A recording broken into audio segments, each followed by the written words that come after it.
so our teachers can know more about you. Okay, so thank you. Welcome, Ms. Rani. Yeah? Okay, hello everybody. Very nice to see you. Banyak sekali orang-orang yang saya belum kenal di sini. Nama saya Rani Kencana. Saya bergabung dengan IB tahun 2013 pertama sekali di kelas bahasa Inggris, IB English Course. Saya ngajar di kelas sore-nya untuk anak-anak. Kemudian IB School mulai buka elementary tahun 2014. Saya join dengan IB Elementary. Jadi saya adalah guru elementary yang pertama.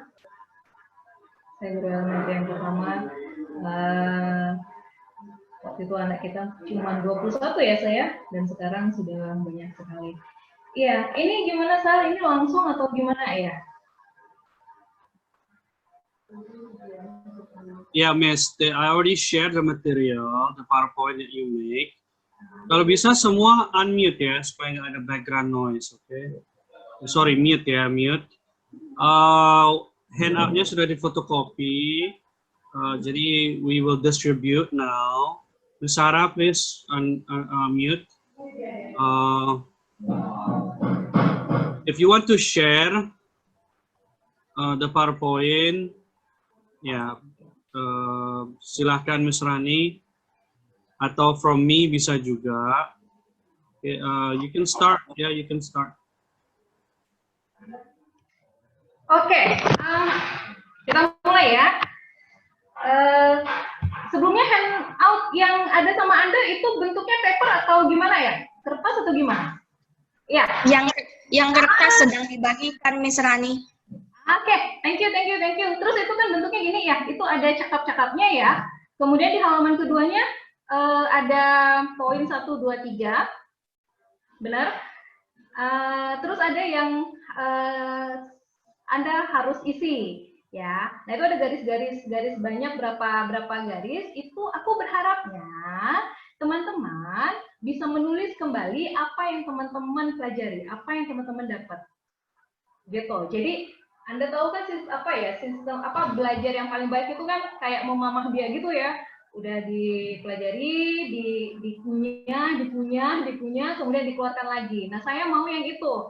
Saya mau Anda tuliskan kembali apa yang Anda dapat dengan bahasa Anda sendiri. Jangan banyak, sedikit aja, 2-3 kalimat atau berapa gitu, jangan banyak, gitu ya. Nah kemudian ada beberapa lagi poin-poin itu, ada pertanyaan Anda bisa jawab, tapi nanti diisinya nanti saja waktu saya minta Anda isi, jangan sekarang, gitu. Bisa ya? Paham ya? Ngerti ya? Aman ya? Aman? Nganggu. Oke.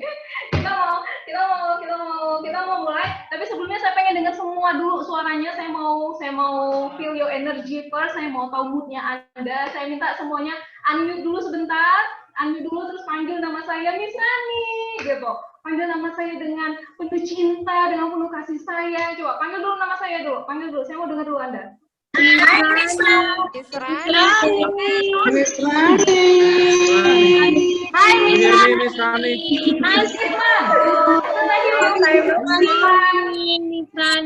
Nice to see you, Miss Rani.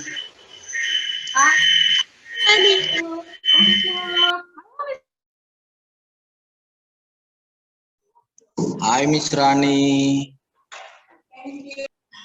Yeah, I'm gonna make Miss Rani the co-host supaya bisa do mute all ya. Kadang-kadang kita lupa mute, jadi ada background noise. Jadi Miss Rani can mute all. Okay, so I'm gonna make you co-host. Namanya Dempsey ya, Dempsey. Your husband name. Let me see if I can find you.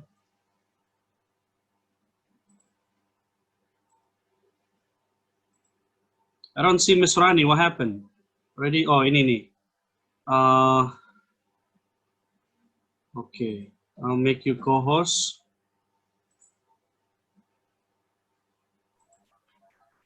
Okay, you can unmute now, Miss Rani. I'm gonna go upstairs to check the internet. Yeah, so just continue on. Thank you.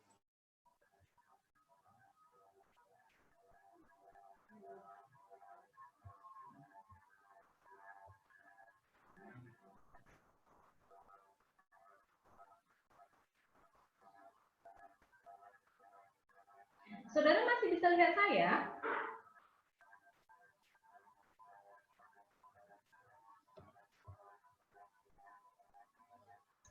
Cannot see Miss Rani. You cannot see me? Okay.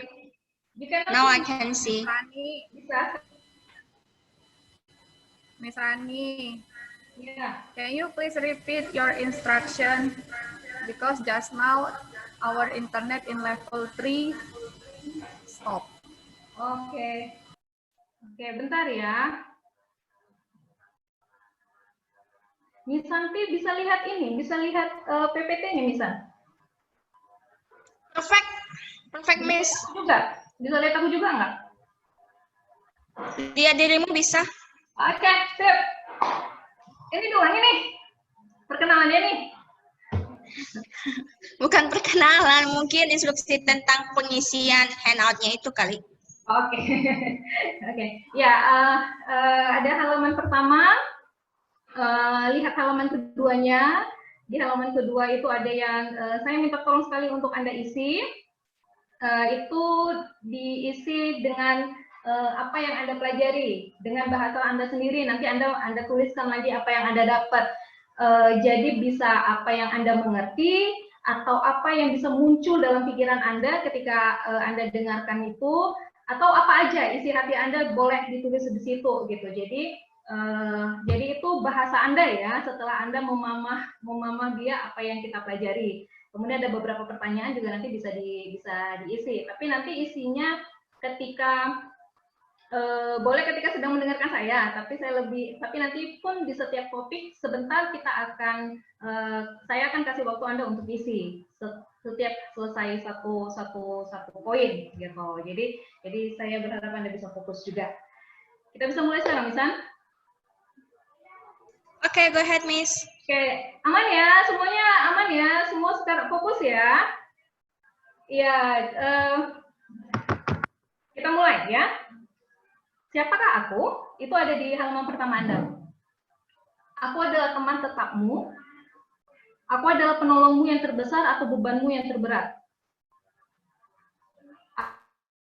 Atau menyeretmu sampai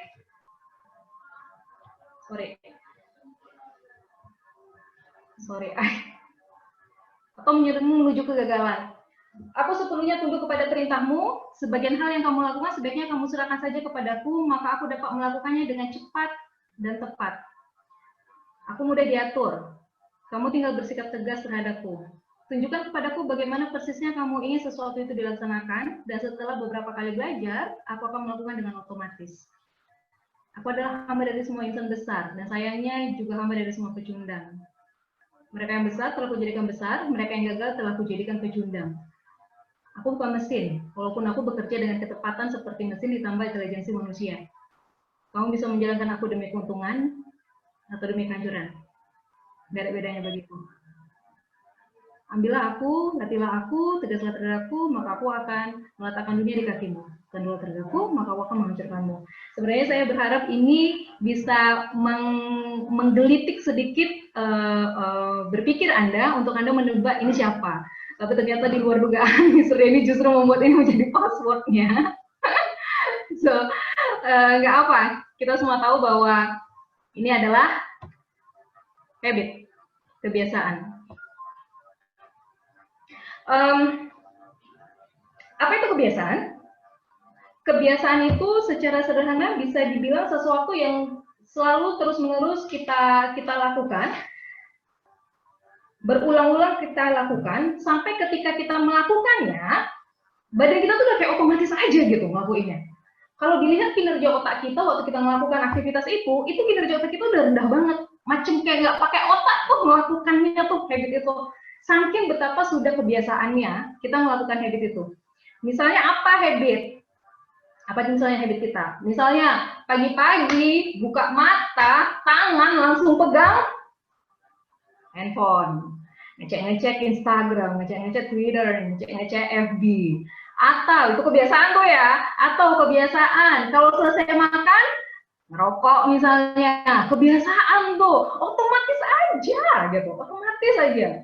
Atau saya punya kebiasaan dulu di rumah saya, itu saklar itu dekat pintu tuh ya, saklar kamar saya itu dekat pintu tuh. Jadi gimana? Kalau udah buka pintu kamar, tangan saya pasti akan plok nyalain saklar. Baru mamaku dari belakang bilang, Rade, matikan itu. Kenapa nyalakan aku? Siang. Kenapa? Kebiasaan aja. Otomatis aja gitu. Tangannya langsung nyalain. Kebiasaan. Lagi misalnya kebiasaan misalnya handphone terkoneksi dengan internet, laptop terkoneksi dengan internet, kemudian kita nonton sesuatu yang harus ditonton berjam-jam. Ini udah feel enak aja nih ya, jadi dienakin lagi nonton itu gitu. Karena harus ditonton. Nonton apa itu kira-kira? Drama Korea maksudnya ya, nonton drama Korea sampai berjam-jam gitu ya. Ini kebiasaan. Jadi kebiasaan ini dia mula-mula kita membentuk kebiasaan kita, tapi lama-kelamaan kebiasaan kita ulangi. Pertama-tama kita yang membentuk kebiasaan kita, tapi kemudian kebiasaan kita itulah yang membentuk dia. Saudara, apa yang Anda pikirkan terus-menerus itu akan membentuk action Anda. Apa yang Anda lakukan terus-menerus itu membuat kebiasaan. Kebiasaan itu dilakukan terus-menerus, itu membentuk karakter Anda yang akan mempengaruhi masa depan Anda. Yang akan mempengaruhi destiny Anda. Makanya ada orang yang katakan bahwa destiny Anda itu, bagaimana Anda di masa depan, itu tersembunyi dari kebiasaan-kebiasaan Anda yang sekarang. Kebaca dari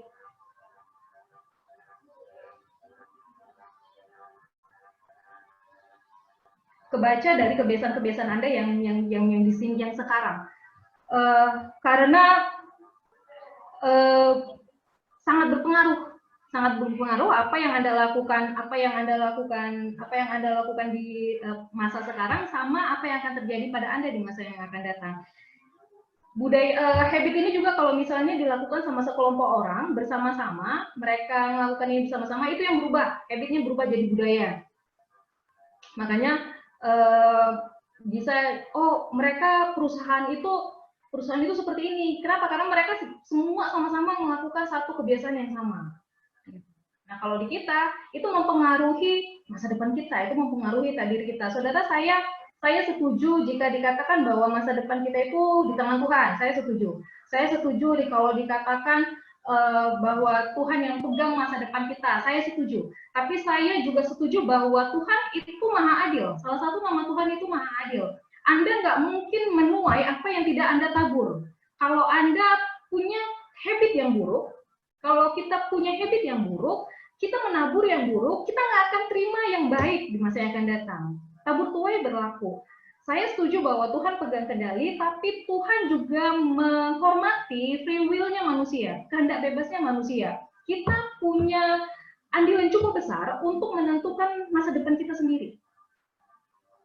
Dan masa depan kita, ke depannya itu kita gimana, itu dipengaruhi sama habit kita.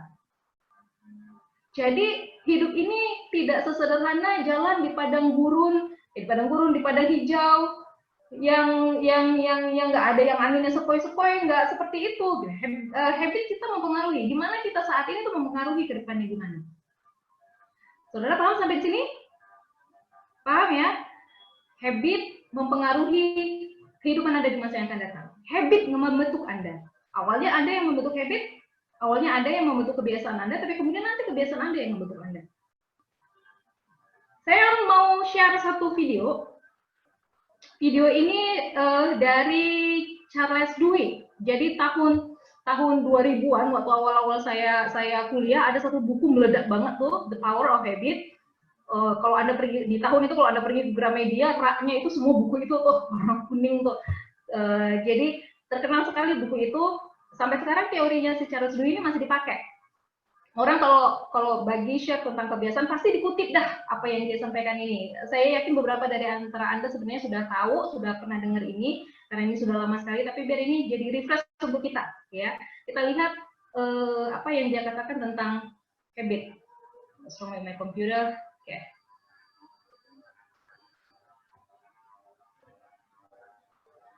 Bisa lihat?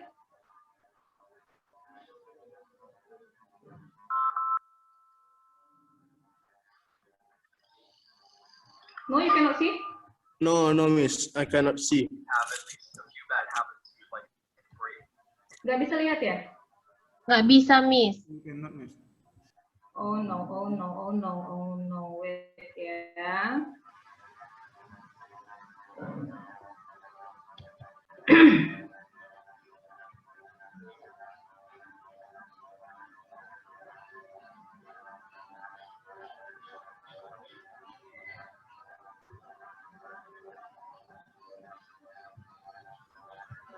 Videonya Miss masukkan ke PPT-nya ya? Oke. Enggak bisa sendiri. Oke, sebentar coba ini sudah bisa? Oke. Sudah, Miss.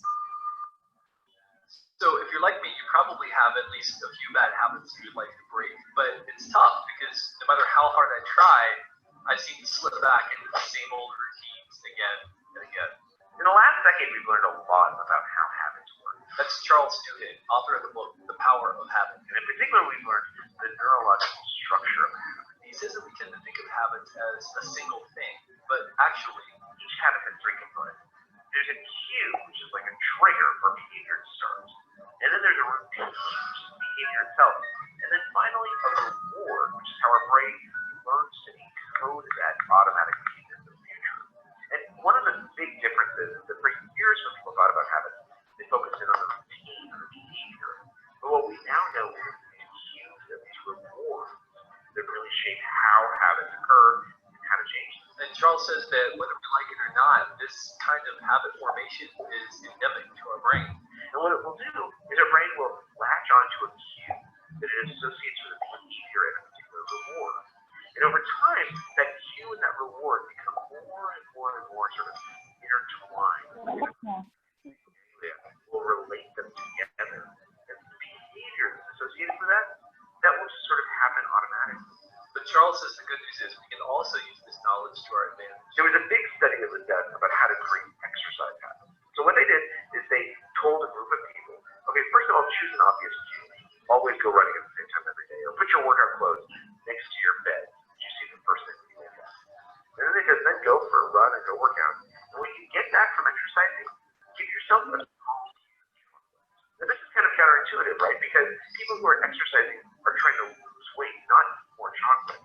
And yet what the researchers knew is that their brain needed that reward. Their basal ganglia needed some reward. But what they found was that people who ate a small piece of chocolate after coming home from a run or a workout, they were much more likely to start exercising habitually. So according to Charles, whether you want to break a habit or start a new habit, the key is to find the habit in parts: cue, routine, reward, and design it. Ganti laptop dulu.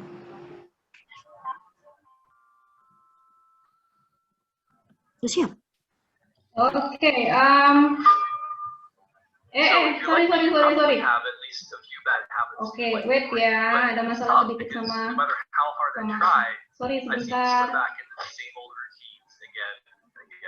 In the last decade, we've learned a lot about how habits work. That's Charles Duhigg, author of the book, The Power of Habit. Sorry. The neurological structure of habits. He says that we tend to think of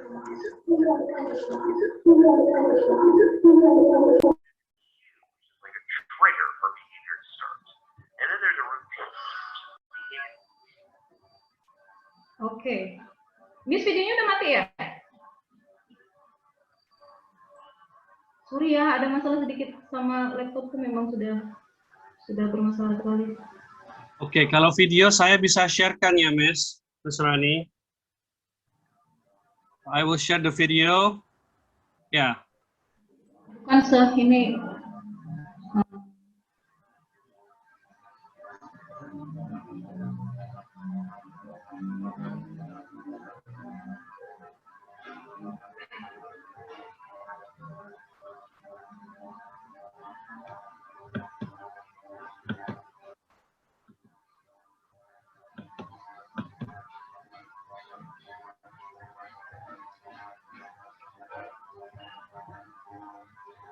Iya, bisa lihat PowerPoint-nya?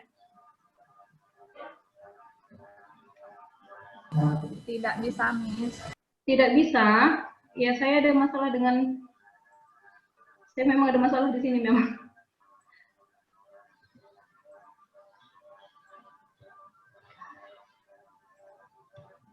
Okay. I will share the PowerPoint, Miss. I will share the PowerPoint. Ini bisa lihat? Ini bisa? Bisa. Oke, yuk. Jadi lanjut ya. Ini saya enak sekali. Jadi Charles Duhigg bilang sebenarnya kebiasaan itu bukan satu komponen. Selama ini jika kita mau merubah kebiasaan, kita biasanya merubah yang kita lakukan terus-menerus. Kegiatannya itu yang kita rubah. Akhirnya seringkali gagal, seringkali kita frustrasi, seringkali kita stres jadinya. Kenapa? Karena kita merubah sesuatu yang itu sebenarnya agak sulit kita rubah. Bukan karena kita nggak mampu. Jadi kita sebenarnya yang pegang kendali atas kebiasaan kita, tapi pada dasarnya kita semua ini malas berubah. Kita nggak cukup ingin berubah. Kadang-kadang kekuatan kita untuk, kemauan kita untuk mau berubah, kadang-kadang nggak sekuat itu untuk merubah kegiatan rutinnya. Jadi sebenarnya bukan rutinnya yang harus dirubah. Charles Duhigg bilang bahwa habit itu ada 3 komponen. Ada cue, tanda, ada rutin, itu aktivitasnya. Kemudian ada reward, sesuatu yang kita dapat karena kita melakukan kebiasaan itu. Jadi misalnya rasa nyaman, rasa enak, senang, sensasinya. Nah, kita mau dapetin itunya. Jadi yang harus dirubah menurut Charles Duhigg itu adalah cue-nya atau reward-nya. Gitu. Jadi misalnya merubah reward, kalau misalnya kebiasaan selesai makan merokok, yang didapat mungkin feel comfortable-nya ya, sensasi nyamannya, bisa diganti reward-nya mungkin dengan makan permen atau apa gitu. Reward-nya yang diganti. Misal kebiasaannya kalau dia lagi stres dia makan. Lagi stres dia makan, dia ngemil. Lagi stres dia ngemil gitu. Nah, sensasi ngemilnya itu bisa diganti mungkin dengan buah. Jadi nggak ada masalah sama kesehatan. Jadi reward-nya diganti. Atau yang paling biasa diganti itu adalah cue-nya, tandanya. Tandanya yang dirubah. Cue ini adalah sesuatu yang jadi trigger, sesuatu yang dia jadi kayak pemicu kebiasaan itu dilakukan. Misalnya lokasi. Kalau datang ke lokasi itu pasti gini, gitu. Misalnya kalau datang ke tempat itu pasti ke restoran ini. Saya punya mama tua, mama tengah apa ya? Paman. Saya punya paman. Kita kalau pergi ke Brasagi, kita pasti singgah ke Peceren. Di Peceren itu tuh ada rumah makan kecil gitu, kita pasti singgah ke situ. Kebiasaan. Nah, jadi kalau misalnya Anda ke lokasi itu, Anda biasa melakukan yang ini, kalau kita mau merubah kebiasaan itu, jangan datang ke lokasi itu. Gitu. Anakku nyanyi kedengeran ya? Atau tanda cue itu kehadiran orang-orang. Kehadiran orang-orang. Jadi kalau misalnya si A, si B, si C datang ke rumahku, kami pasti kayak gini, gitu. Si A, si B, si C datang pasti kami main gaplek misalnya, atau apa. Orang-orang ini jadi trigger Anda melakukan satu kebiasaan. Atau kebiasaan itu misalnya emosi, itu tadi ya, stres makan, marah mengeluarkan kata-kata yang kasar. Sebenarnya Anda pengen berubah, Anda pengen waktu Anda marah, Anda nggak mengeluarkan omongan-omongan yang nyakitin hati orang lain. Lalu kita berusaha untuk supaya omongan kita itu yang kita perbaiki. Nggak bisa. Jangan itunya, sulit. Jadi yang kita perbaiki itu emosinya. Waktu kita marah, kalau kita udah, aku marah ini, langsung ngapain? Langsung dialihkan. Gitu. Jangan buat situasi yang kita tahu kita bakal marah. Atau cue itu juga adalah hal-hal yang baru. Hal-hal baru yang bisa membentuk kebiasaan baru. Misalnya baru download aplikasi TikTok, terus saja main TikTok. Gitu ya, hal-hal yang baru tuh, itu bisa membuat kebiasaan yang baru. Waktu bapak saya sakit, bapak saya sudah meninggal, waktu bapak baru-baru sakit, bapak harus minum jus agak rutin. Jadi di rumah itu ada barang baru, juicer, pembuat jus. Somehow itu entah bagaimana itu bisa membuat kebiasaan baru di keluarga kami. Jus. Barang baru itu membentuk kebiasaan baru.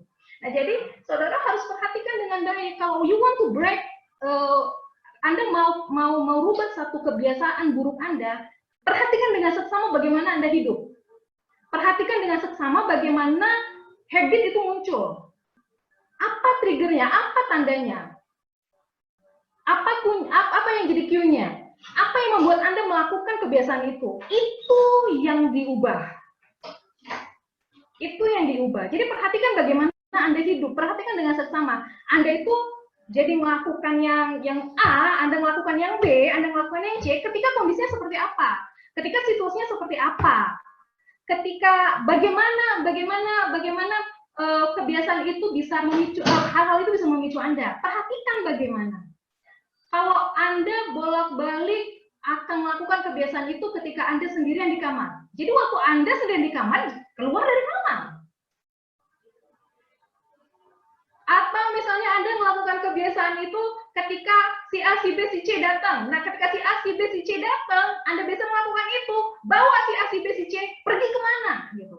Jadi, cue-nya yang dirubah. Atau, jika punya kebiasaan, kita pengen punya kebiasaan yang baru, seperti yang Charles Duhigg katakan, bermainlah di cue-nya. Misalnya tadi, seperti contohnya pengen rutin olahraga. Letakkanlah sepatu olahraga di samping tempat tidur. Itu jadi kayak waktu pas bangun tidur tuh melihat sepatu olahraga, gua mesti olahraga. Janganlah ketika lihat sepatu olahraga, cantik kali sepatu olahraga aku itu, mantap kali sepatu olahraga itu, keren kali, lalu tidur lagi. Nggak gitu juga ya, nggak gitu juga. Jadi ketika Anda sudah buat cue-nya, sudah buat tandanya, lakukan apa yang Anda mau, habit yang mau Anda ciptakan. Sampai di sini paham? Miss Eva bisa angguk-angguk kalau paham? Oke, very good. Jadi itu cuma sekedar tips kecil bagaimana Anda bisa mematahkan atau bisa membuat habit yang baru di daily life Anda. Sekali lagi, jika ada sesuatu yang Anda mau patahkan, kebiasaan buruk yang Anda mau patahkan, perhatikan dengan seksama bagaimana itu muncul. Anda bisa mengendalikannya, Anda punya kekuatan untuk mengendalikan itu. Bisa. Banyak orang yang sudah berubah, Anda bisa. Jadi, kalaupun Anda mau menciptakan sesuatu yang baru, timbulkan bagaimana Anda bisa termotivasi, bagaimana Anda bisa jadi jadi punya kebiasaan yang baru. Ciptakan tandanya, ciptakan cue-nya. Aman ya? Nah, selain dari daily activity itu, kebiasaan-kebiasaan yang ada di aktivitas keseharian kita itu, sebenarnya yang mau saya bicarakan itu adalah kebiasaan yang bisa menjadikan kita seorang yang efektif. Obrolan kita saya mau bawa berat kemari. Ada 7 yang bisa kita kebiasaan yang bisa kita kebiasaan yang bisa membantu kita menjadi orang yang efektif. Itu ada 7, tapi hari ini kita cuma ngobrolin 3 doang. Nanti kalau ada jodoh kita ada waktu lagi, kita ada kesempatan lagi, kita ngobrolin kebiasaan-kebiasaan yang lain. Hari ini kita cuma ngobrolin 3, tapi yang 3 ini pun Anda dapat komplit sebenarnya. Yang 7 ini itu sebenarnya adalah kebiasaan yang dikelompok-kelompokkan. Jadi 1, 2, 3 itu adalah kebiasaan untuk diri Anda sendiri. 4, 5 itu bicara hubungan Anda dengan orang lain. Ini seru banget, yang hubungan ini seru banget sebenarnya. Nanti lain kali lah kalau ada waktu. Yang 6 itu kebiasaan yang bisa diciptakan di dalam kelompok, mewujudkan sinergi. Sinergi itu bukan kerjasama, beda. Yang ke-7 asalah gergaji itu bicara tentang, itu kayak wrap yang ke-6. Semua sifat-sifat itu kayak yang menyempurnakan Anda. Jadi kalaupun Anda hari ini kita cuman ngobrol yang 1, 2, 3, sebenarnya sudah dapat yang komplit. Nggak bisa juga dicomot-comot, nggak bisa juga kita ngobrolin 1, 4, 6 misalnya. Nggak bisa, karena angka 1, 2, 3, sampai 7 itu bukan jumlah, tapi itu urutan. Nggak bisa ngobrolin nomor 2 kalau nggak ngobrolin nomor 1. Nggak bisa ngobrolin nomor 4 kalau 1, 2, 3 belum diobrolin. Nggak bisa ngobrolin nomor 7 kalau 1, 2, 3 belum diobrolin. Jadi kita akan ngobrolin 1, 2, 3 dulu. Yang menurut saya kalau kita sudah mahir di sini aja sudah cukup oke lah. Ya, menurut saya kalau kita sudah mahir di kebiasaan, kita sudah punya kebiasaan yang 1, 2, 3 ini, IB udah bisa lah skala-skala internasional. Udah bisa lah guru-gurunya itu go public, semua ngajar-ngajar di sekolah di luar negeri juga udah bisa lah. Kalau kita punya kebiasaan yang 1, 2, 3 ini, ya ini juga sudah cukup oke. Kita lihat yang pertama, proaktif. Proaktif adalah judul kecilnya, subtitlenya saya buat, akulah sumber pendorong diriku sendiri. Akulah sumber pendorong diriku sendiri. Proaktif itu lawannya adalah reaktif. Proaktif itu lawannya adalah reaktif. Jadi orang-orang yang reaktif itu orang-orang yang dia selalu mencari sesuatu atau selalu mencari orang untuk disalahkan. Jadi kalau ada situasi yang terjadi dan itu situasi yang tidak menguntungkan gitu, dia akan bertindak sebagai korban. Mau sebenarnya dia yang bertanggung jawab pun dia akan bertindak sebagai korban. Ini gara-gara dia. Ini kalau nggak kayak gini, kalau misalnya komputernya nggak rusak, kalau misalnya jaringan internetnya nggak lewat, ini kayak gini. Dia selalu butuh sesuatu untuk disalahkan. Butuh seseorang untuk disalahkan. Orang-orang reaktif ini biasanya mudah tersinggung. Orang-orang reaktif ini biasanya nunggu sesuatu terjadi sama mereka dulu. Dia jadi orang-orang yang juga cepat marah. Kalau udah marah, push. Ibarat botol kalau minum minuman soda kaleng gitu ya. Miss Eva biasa minum soda kaleng kemudian dikocok-kocok gitu ya, Miss Eva ya. Kemudian waktu dibuka curug gitu, keluar semua. Itu orang reaktif tuh. Mereka ini orang-orang yang kalau ngomong, kalau bertindak, kalau melakukan sesuatu berdasarkan hati. Jadi semua apa yang ada di hati nggak ada filternya lagi. Apa yang ada dalam kepala mereka nggak ada filternya lagi. Dikeluarkan semua. Makanya suka ngeluh lah kadang-kadang. Kadang-kadang berubah hanya kalau perlu. Jadi orang reaktif ini sangat berbeda dengan orang yang proaktif. Kalau tadi orang yang reaktif, dia apa yang ada di dalam hatinya itu semua yang dikeluarkannya. Orang yang proaktif, mereka bertindak berdasarkan nilai-nilai. Mereka bertindak berdasarkan sebaiknya gimana ya, gitu. Jadi ibaratnya kalau dalam hidup kita ini ya, kalau dalam hidup kita itu kan ada kayak tombol pause gitu ya. Orang proaktif itu suka, dia lihai, dia terbiasa sekali tekan tombol pause-nya. Push. Dia mau marah, push, ditekannya tombol pause-nya. Dia berhenti sebentar, dia berpikir dulu. Langsung bisa ngerasa bedanya. Orang proaktif itu orang yang bertanggung jawab. Dia nggak akan menyalahkan orang lain. Internet lelet lah, si bos kerjanya nggak beres lah. Kalau misalnya lah bosku itu lebih oke lagi, ya dia orang diterima kali dia bla bla bla bla. Orang proaktif akan bilang, ya kayak bagaimanapun bosku aku kerjain ini kan kerjaan kok. Dia bertanggung jawab, dia mengambil tanggung jawabnya, setanggung jawabnya, seporsinya. Jadi dia ini orang yang berilmu, dia orang yang bijaksana. Dia nggak akan ambil tanggung jawab yang bukan tanggung jawabnya, karena dia nggak peduli sama apa yang tidak bisa dia kendalikan. Dia peduli sama apa yang bisa dia kendalikan. Ya, jadi dia orang yang proaktif ini orang-orang yang berpikir sebelum bertindak. Satu lagi, orang proaktif ini cepat pulih kalau ada masalah. Dia cepat pulih kalau sesuatu yang buruk terjadi sama dirinya. Jadi nggak baper. Nah, misalnya nih konflik ini di dalam dalam tim, sakit, kena di hati, nyayat, berdarah. Nggak bisa makan, nggak bisa tidur. Hanya sampai satu hari itu. Hanya sampai hari itu. Dia cukup dewasa, dia cukup matang untuk dia kendalikan dirinya. See? Bahasa-bahasa orang reaktif sama orang proaktif itu beda banget. Orang reaktif bilang, ya, aku coba deh, coba. Gitu. Tapi orang proaktif bilang, aku kerjakan. Kelihatan bedanya di mana? Orang proaktif ngomong aku kerjakan itu pakai tekad. Dia punya tekad. Jadi, aku akan kerjakan sampai bisa. Nggak dicoba dulu terus nggak bisa, nggak bisa nih. Coba lah kalau mau. Saya kalau bertengkar sama suami udah kayak gitu tuh ngomongnya gitu. Nah coba lah, coba. Nah, sebenarnya kalau orang proaktif, dia akan bilang aku kerjakan apapun itu. Orang reaktif bilang, aku memang gitu kok. Aku orangnya memang kayak gini aku gitu. Sebenarnya yang dia mau bilang, orang reaktif mau kalau ngomong kayak gitu, sebenarnya dia mau bilang bukan aku yang bertanggung jawab. Sifatku memang kayak gini, takdirku memang udah kayak gini, ya nggak salahku lah. Itu bahasa orang reaktif tuh. Sebenarnya bahasa orang proaktif, harusnya aku bisa lebih baik ya. Seharusnya aku bisa lebih baik nih. Ini gua salah nih ya. Seharusnya aku bisa lebih baik nih. Kemarin kita ngobrol-ngobrol ya, tim mentor kita ngobrol-ngobrol terus Miss Santi bilang, seharusnya aku bisa lebih baik, seharusnya aku kayak gini. Wah, Miss Santi ngomong harusnya bisa lebih baik. Saya selama saya kerja sama Miss Santi tuh kayaknya ada di level atas terus. Dan dia terus ngomong, seharusnya aku bisa lebih baik. Men, itu bahasa proaktif banget. Orang reaktif bilang, aku tidak bisa berbuat apa-apa. Orang proaktif bilang, yuk kita lihat yuk, apa aja kemungkinannya. Jadi ketika, kayaknya nggak ada lagi yang bisa dibuat ini, kayak mana lah ini, aduh masalah besar ini. Nah orang proaktif bilang, apa aja kemungkinan yang ada, apa aja solusinya, apa aja masalah-masalah yang muncul dari solusi itu.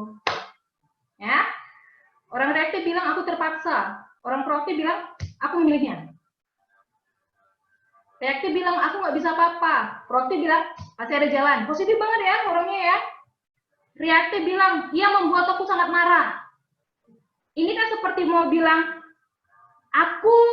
dia yang menentukan perasaanku. Ih, anak itu ya ampun, si Anu itu di kelas ini, masih kelas 4 SD pun dia udah kayak gini kali dibuatnya aku. Memanglah murid yang satu itu buatnya aku marah kali. Itu seperti kayak Anda bilang, murid kita itu yang menentukan emosi Anda. Murid kita itu yang menentukan marah Anda. Nah, it's not good. Ngomongin itu di depan orang, di depan guru-guru, it's not good. Anda yang mengendalikan perasaan Anda. Orang reaktif bilang, kamu urus soal itu deh. Orang proaktif bilang, tak akan kubiarkan suasana hatiku dirusak sama suasana hatimu yang jelek itu. Orang reaktif bilang, seandainya saja bosku nggak kayak gitu. Seandainya saja gajiku lebih besar. Seandainya saja bapakku nggak orang yang seperti itu. Seandainya saja. Bahasa proaktif, aku akan. Sekalipun kondisinya kayak gitu, aku akan mengerjakannya. Sekalipun situasinya kayak gini, aku akan mengerjakannya. Sekalipun, aku akan. Bisa kerasa ya teman-teman, apa bedanya reaktif sama proaktif? Jadi, orang-orang yang proaktif ini, orang-orang yang dia benar-benar bisa membedakan mana yang di luar kendali dia, sama mana yang apa dalam kendali dia. Yang di luar kendali, orang-orang proaktif nggak mau ambil pusing. Dia nggak mau ambil pusing. Dia nggak mau ngambil pusing sama hal-hal yang dia nggak bisa pengaruhi. Tapi dia mau serius sama hal-hal yang ada dalam kendali dia. Nah, kita coba lihat deh apa ya. Misalnya Anda nanti bisa tambahin ya, dalam hati Anda bisa tambahkan sendiri apa dalam kehidupan Anda yang sebenarnya itu di luar kendali Anda. Apa yang ada dalam kendali Anda. Anda bisa tambahkan sendiri. Misalnya di luar kendali itu keluarga kandung. Anda punya orang tua yang misalnya bukan orang tua yang ideal. Anda nggak bisa ngapa-ngapain sebenarnya. Anda punya bapak yang suka mukulin mama. Punya bapak yang suka mukulin anak-anaknya. So, kan bisa diganti kok. Bapak kandung kita, yang kita bisa lakukan cuma berdoa. Jadi teladan, biar bapak berubah. Tapi nggak perlu juga kita jadi kayak orang yang dikasihani, iyalah, kau enak lah, bapakmu nggak kayak gitu, bapakku. Iyalah enak lah, kau bisa kerja jauh-jauh, aku. Dia selalu, jangan jadi korban. Apa yang di luar kendali kita? Pikiran orang lain. Komentar orang lain, kita nggak bisa atur itu. So don't think too much about it. Udahlah, hidup sebaiknya. Orang mau ngomong apa, orang mau pikirin apa, kita nggak bisa kendaliin. Nggak usah dibawa dalam hati, nggak usah dibawa tidur, nggak usah diingat-ingat, nggak usah dicatat di handphone. Udahlah, kalau memang abang itu ngomongnya memang nggak bagus, udah putuskan aja bang itu. Nggak perlu bertahan sama orang yang nggak baik untuk kita. Ya nggak bisa ya Pak? Kita nggak bisa kendaliin cuaca. So jadi Anda tahu banjir ya, kami di Nganjuk lagi banjir, nggak bisa kendaliin. Ya udahlah, mau ngeluh kayak mana ya sudahlah. Gaya hidup orang lain, ngapain juga dirubah gaya hidup orang lain? Anda nggak bisa. Jadi nggak usah sibuin cara dia bermake up, nggak usah sibuin barang-barang yang dia beliin, nggak usah sibuin gaya pacaran dia. Udahlah, kalau orang itu bukan tanggung jawab Anda, sudahlah. Seporsinya kalau Anda mau kasih nasihat, silakan. Kalau itu justru nggak mengubah nggak membuat hubungan jadi buruk. Tapi sudah, ini di luar kendali.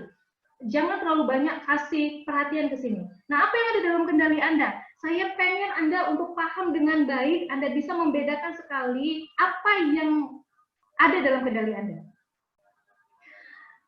Di luar kendali, jangan terlalu diurusin. Tapi Anda harus pay attention, really pay attention untuk hal-hal yang ada dalam kendali Anda. Jangan pula yang di luar kendali Anda kendalikan, sementara yang dalam kendali Anda tak pernah Anda kendalikan sedikit pun. Apa yang ada dalam kendali kita? Respon kita terhadap sesuatu. Itu kendali kita. Bijaksana bagaimana Anda merespon sesuatu. Apa yang ada dalam kendali kita? Apa yang kita tonton? Apa yang kita lihat? Kalau kita tonton sampah, otak kita isinya sampah. Kalau kita cuma tonton-tonton yang tidak berfaedah, tidak bernilai, gosip-gosip dan lain sebagainya, itulah yang mengenai kepala kita. Seperti itulah kita nanti, seperti apa yang kita tonton. Gaya hidup kita yang kendalikan. Apa yang kita konsumsi, itu kita yang kendalikan.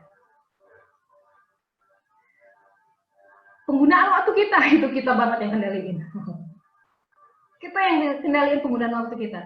Jangan salahkan apapun ketika sudah deadline, Anda nggak bisa serahkan tugas Anda salahkanlah komputer, Anda serahkanlah anak Anda serahkanlah semua segala macam. Penggunaan waktu itu sebenarnya kita yang kendalikan. Ya. Ucapan kita yang kendalikan. Hubungan pribadi kita dengan Tuhan, kita yang kendalikan. Kita yang kendalikan hubungan pribadi kita dengan Tuhan. Iya, bukannya Tuhan. Enggak lah, dari Tuhan udah fix, udah pasti. Tuhan itu pengen deket Anda. Itu udah pas. Kita ini yang suka jauh-jauh, ya enggak? Jadi kita yang kendalikan hubungan pribadi kita dengan Tuhan. Jadi apa yang ada dalam kendali Anda, kendalikan dengan benar, saudara. Ada mungkin bisa munculkan dalam hati ya. Apa-apa lagi nih contoh-contoh yang lain nih yang sebenarnya dalam kendali Anda nih. Anda bisa munculkan lagi dalam hati Anda. Itu ada loh yang kendaliin. Jadi bersikaplah proaktif. Saudara, proaktif bicara Anda adalah pengemudi hidup Anda, bukan orang lain. Bukan orang lain yang menentukan sikap Anda. Anda. Bukan orang lain yang menentukan gaya hidup Anda. Anda pengemudi hidup Anda. Anda yang menentukan apa yang Anda lakukan. Bukan orang lain yang menentukan hubungan pribadi Anda dengan Tuhan. Anda. Kualitas hubungan pribadi Anda dengan Tuhan itu baik atau buruk, itu Anda yang menentukan. Jadi kendalikan dengan baik. Kita pengendali hidup kita. Ibaratnya kendaraan, kita pengemudinya.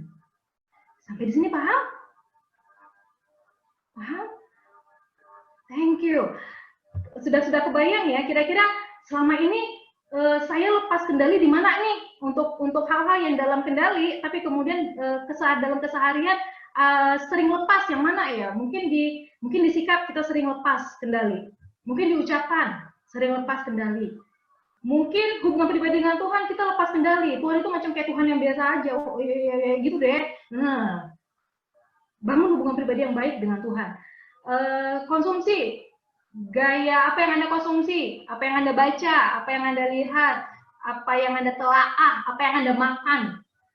Itu Anda yang kendalikan. Nah, mungkin selama ini lepas kendalinya. It's okay, it's fine, no problem. Namanya juga manusia. Tapi ini udah diingatkan. Coba pegang lagi kendalinya. Jadilah proaktif. Anda pengendali hidup Anda.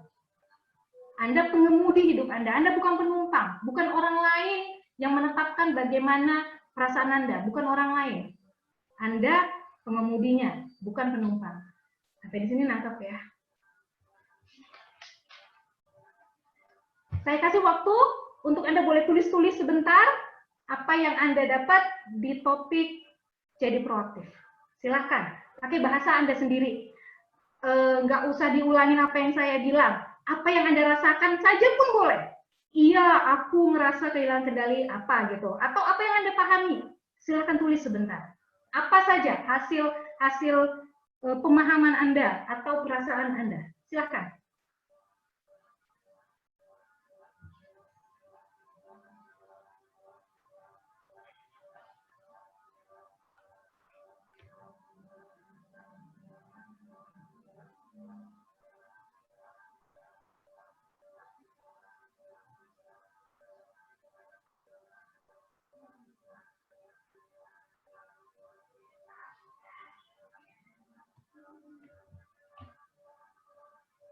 Sudah? Merujuk pada tujuan akhir. Kita lanjut kebiasaan yang kedua. Merujuk pada tujuan akhir. Subtitlenya saya buat, kendalikan takdirmu sendiri. Kalau tidak mau dikendalikan orang lain. Merujuk pada tujuan akhir ini artinya mengembangkan gambaran yang jelas, Anda mau kemana dalam hidup Anda.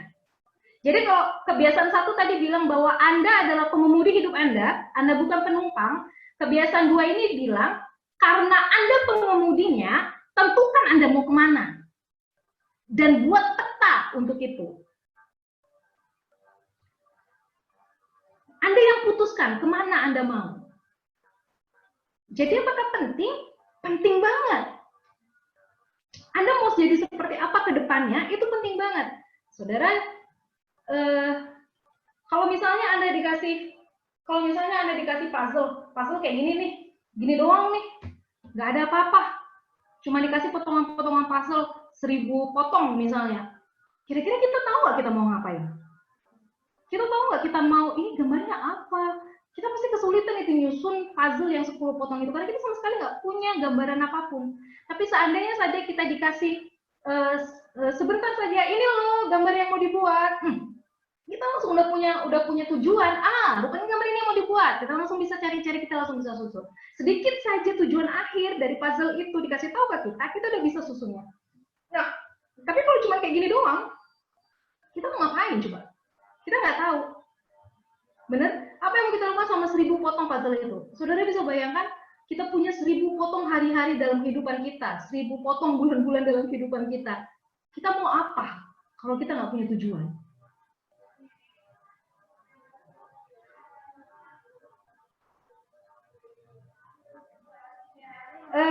Kalau misalnya kita bangun rumah, ada cetak birunya, ada desainnya.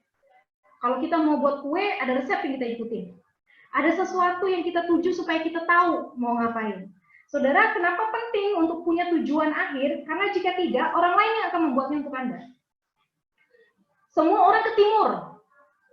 Anda dianjurkan ke timur. Anda pun ke timur. Padahal Anda sama sekali belum ngecek apa yang ada di barat. Anda belum ngecek sama sekali apa yang ada di utara, apa yang ada di selatan. Jangan-jangan sebenarnya Anda akan bisa lebih maksimal kalau Anda ke barat. Jangan-jangan sebenarnya Anda bisa mencapai versi Anda yang paling baik ketika Anda ada di selatan. Tapi karena semua orang ke timur, Anda dianjurkan ke timur, Anda pergi juga ke timur. Kenapa? Nggak punya tujuan. Jadi buka mata, buka pikiran, tambah informasi Anda, untuk Anda bisa tahu dalam hidup ini ada banyak pilih-pilihan.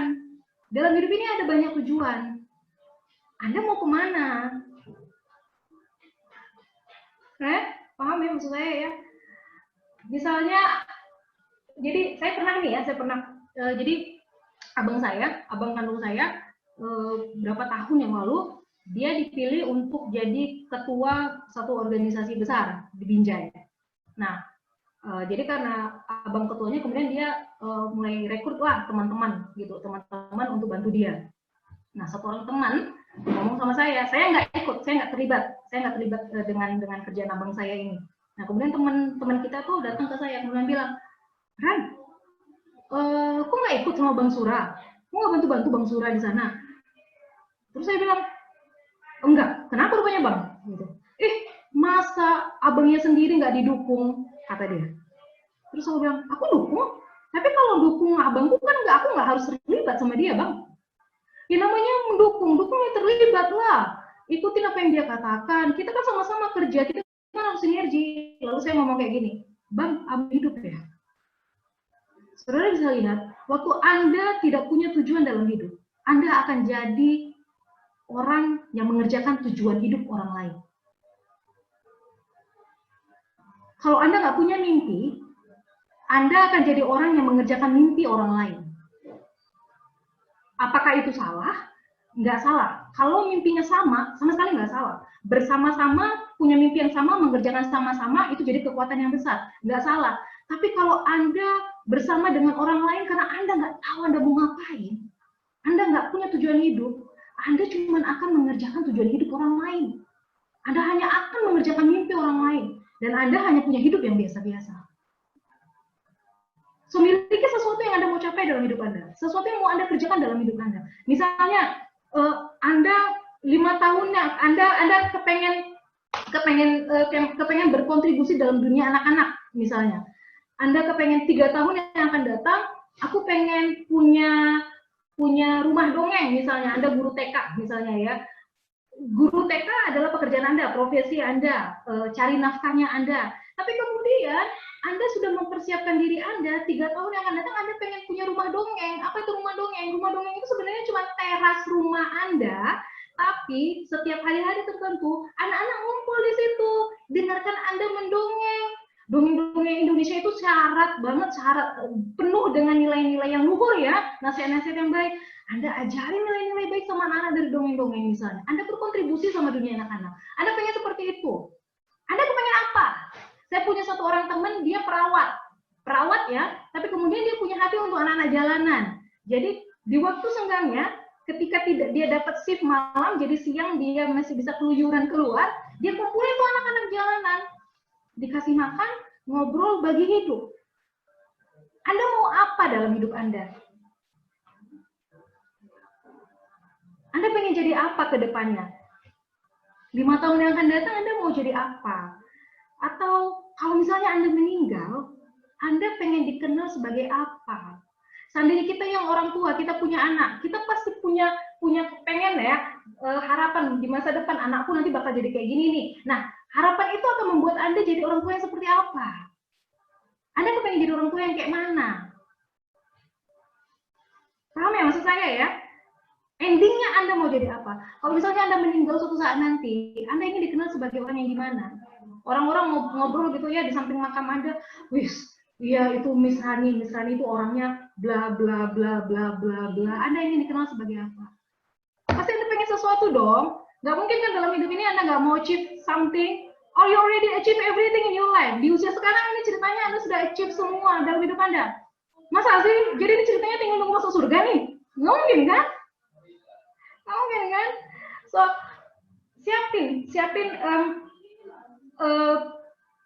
apa yang mau Anda capai, apa yang mau Anda dapatkan dalam hidup Anda. Dan sebaiknya itu bukan orang lain yang tentukan, harus Anda, bukan orang tua Anda. Seberapa sayangnya, seberapa cintanya pun Anda sama orang tua Anda, bukan orang tua Anda yang menentukan hidup Anda.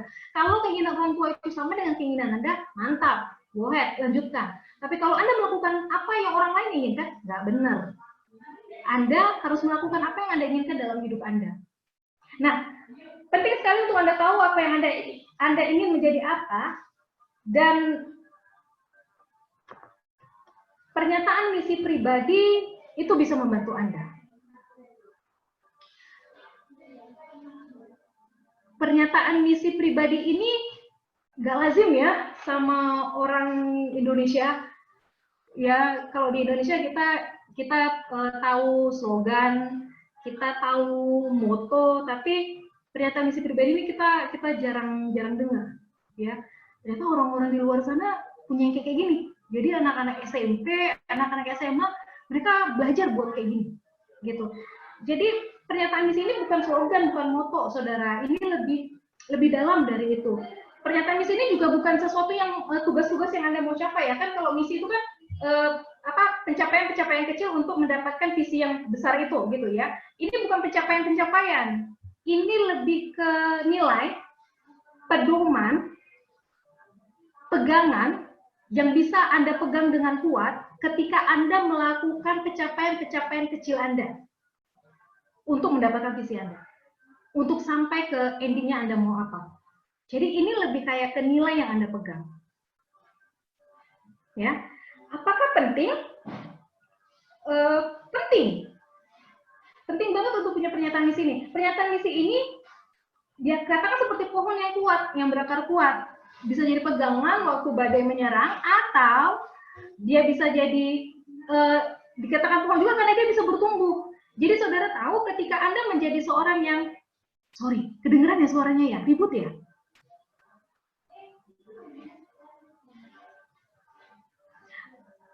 Ketika saudara pernyataan misi ini seperti pohon karena ketika saudara menjadi seorang yang proaktif, Anda terbiasa menjadi seorang yang proaktif, itu akan membuat kita jadi lebih dewasa, kita lebih matang, kita lebih paham sama kehidupan, kita bisa lebih lihat kehidupan dengan kacamata yang berbeda, dan itu bisa membuat pernyataan misi pribadi kita juga berubah. Oh, ternyata aku harus tambahkan unsur ini di pernyataan misiku. Oh, ternyata yang ini nggak perlu ada. Makanya pernyataan misi bisa berubah, karena Anda juga semakin dewasa. Waktu Anda bersikap proaktif, Anda terbiasa menjadi orang yang proaktif, Anda juga berubah. Nah, apa gunanya? Banyak gunanya. Yang terpenting, pernyataan misi ini yang paling penting, buka mata Anda. Anda jadi bisa milih mana yang penting untuk Anda, mana yang enggak. Apa yang harus Anda lakukan, apa yang enggak. Ini ngebantu kita untuk buat keputusan. Apakah keputusan-keputusan yang kita ambil itu akan mendukung kita untuk sampai kepada titik akhir yang kita inginkan atau enggak? Pernyataan misi pribadi bantu Anda untuk fokus. Saya lihat pernyataan misi pribadi orang-orang, mereka upload ternyata dan seru-seru. Jadi pernyataan misi pribadi itu bisa dibuat sendiri atau misalnya dikutip dari lagu, ada yang kutip dari lagu, ada yang kutip dari prosa 4-5 baris, ada yang ambil dari misalnya ayat di kitab suci gitu ya. Apapun itu terserah, tapi itu yang bisa jadi pegangan untuk Anda. Nah, sekarang kita coba lihat. Ini saya ambil satu contoh yang agak panjang supaya kita bisa otak-atik. Kalau nih ya, dia bilang, aku memenangkan diriku dalam Tuhan dan kedaulatan firman-Nya. Aku tidak akan meremehkan kesatuan keluarga. Aku menganggap setiap orang penting dan berharga. Aku memberi kontribusi yang baik dalam hidup orang lain. Dengan sengaja aku mengembangkan karakter yang baik dan mempertajam kemampuan diriku setiap hari. Aku tidak akan lari dari masalah. Aku menari di dalam badai. Aku peduli dengan kebahagiaanku sendiri. Kira-kira saya tanya, kalau misalnya ini orang yang punya pernyataan misi pribadi ini, dia bertengkar sama istrinya atau suaminya, bertengkar hebat, benar-benar bertengkar hebat. Dia akan gampang minta cerai atau enggak? Kalau dia ada pernyataan misinya? Enggak. Dia bilang, dia tidak akan meremehkan kesatuan keluarga. Dengan cara apapun, dia bertahan dengan itu, dia akan mempertahankan keluarganya. Kira-kira, dia orang yang bisa diandalkan atau tidak ketika ada masalah datang? Bisa. Dia bisa orang yang dipercaya. Bisa. Kenapa? Dia ada sebut, dia nggak akan lari dari masalah. Dia akan lari dalam badai. Dia akan selesaikan masalah itu. Kita bisa percaya nih sama orang ini. Orang ini bisa diandalkan nih. Sudah paham ya maksud saya ya? Waktu saya cari-cari pernyataan misi, saya ketemu pernyataan misi juga orang yang unik. Dia cuma buat 3 loh. Dia bilang, hari ini aku akan bahagia, hari ini aku belajar sesuatu yang baru, hari ini aku mengucap syukur. Cuma 3 biji ini aja. Terus saya baca penjelasannya, seru sekali. Dia bilang, hari ini aku akan bahagia. Artinya dia proaktif banget tuh. Dia menjaga sekali supaya dia tetap bahagia. Dia melindungi dirinya sendiri. Jadi sesuatu yang buat dia tidak nyaman, sesuatu yang buat dia tidak berharga, dia akan avoid itu atau dia akan selesaikan. Dia menjaga dirinya, proaktif sekali. Lalu dia bilang, dia akan belajar sesuatu yang baru. Saya kira maksudnya hari ini dia akan belajar, misalnya ada pelajaran yang baru, atau keterampilan yang baru, atau apa. Rupanya maksudnya, apapun yang terjadi dalam kehidupannya di satu hari itu, dia akan pakai itu sebagai pembelajaran. Jadi kalau misalnya dia konflik sama teman kerjanya, dia akan pikir, ternyata orangnya seperti ini, kedepannya aku gimana ya supaya bisa engage sama dia, kedepannya gimana ya supaya aku bisa kerja sama dia. Ternyata itu belajar yang baru, positif sekali orangnya, positif sekali ya. Dia bilang dia akan mengucap syukur, apapun yang terjadi, enak nggak enak, nyaman nggak nyaman hari ini, dia akan mengucap syukur. Saudara bisa lihat ya, gimana 3 kalimat ini saja bisa membuat orang yang punya pernyataan misi itu benar-benar jadi orang yang sangat positif, sangat enak, sangat fun dalam kehidupannya. Pernyataan misi pribadi penting. Ini lebih efektif dibandingkan hanya apa yang Anda hafal. Anda bisa buat sendiri pernyataan misi Anda. Mungkin ada ayat di kitab suci Anda yang Anda mau kutip, go ahead, silakan. Tetapi sesuatu yang Anda pegang. Supaya Anda nggak gampang jatuh, supaya ketika Anda mengembangkan satu kebiasaan, Anda nggak gampang kalah. Supaya ketika Anda sudah mulai, Anda nggak berpikir bahwa masa depan itu penting, Anda bisa melihat ini dan mengerjakannya kembali. Pernyataan misi. Pernyataan misi. Saya kasih waktu beberapa menit untuk Anda silakan tuliskan apa yang Anda dapatkan di topik ini.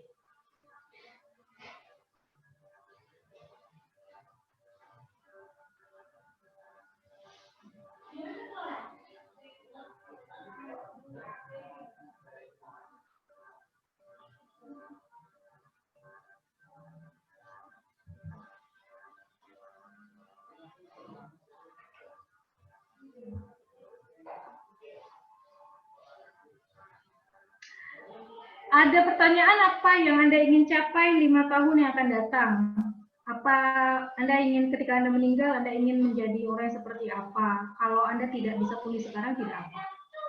Tidak usah ditulis sekarang juga tidak apa. Tulis saja apa yang ada di hati Anda tentang topik ini.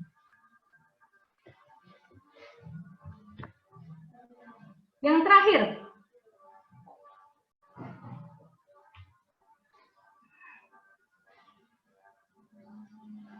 kebiasaan yang ketiga, dahulukan yang utama. Daya kemauan dan daya menolak. Kalau misalnya dibuat judul besarnya dahulukan yang utama dan kemudian subjudulnya daya kemauan dan daya menolak, udah kebayang ya apa maksudnya daya kemauan dan daya menolak. Daya kemauan itu kekuatan untuk mengatakan ya sama apa yang Anda harus lakukan. Daya menolak itu kekuatan untuk mengatakan tidak sama apa yang Anda tidak perlu untuk lakukan, sama yang kurang penting. Nah, jadi dahulukan yang utama ini adalah kebiasaan untuk menentukan prioritas, mengatur waktu, sehingga apa yang penting itu didahulukan, bukan ditunda. Jadi kebiasaan ini lebih dari sekedar mengatur waktu sih sebenarnya, tapi juga dia membantu kita untuk mengatasi ketakutan kita, membantu kita untuk bertahan di masa-masa sulit. Nanti kita akan tahu kenapa bisa seperti itu. Jadi kalau misalnya kebiasaan satu itu ngomong bahwa Anda adalah pengendali hidup Anda pengemudi hidup Anda, bukan penumpang. Kebiasaan 2 bilang karena Anda pengemudinya, Anda yang tentukan Anda mau kemana. Kebiasaan 3 ini bicara kerjakan, berangkatlah ke tujuan Anda itu. Fokuslah ke tujuan itu. Dahulukan yang utama, bicara membantu kita untuk menentukan prioritas. Kita lihat, ada 4 kuadran, biasanya kita seperti ini. Kita bagi mendesak, tidak mendesak, kemudian hal-hal yang penting, hal-hal yang tidak penting. Nah, lalu ada orang-orang yang bisa menjadi gambaran di setiap kuadrannya. Misalnya, itu di kuadran mendesak K1 ya, kita sebut K1, kuadran 1. Mendesak dan penting. Orang-orang yang biasanya ada di sini adalah orang-orang yang suka menunda-nunda. Semua yang penting jadi mendesak.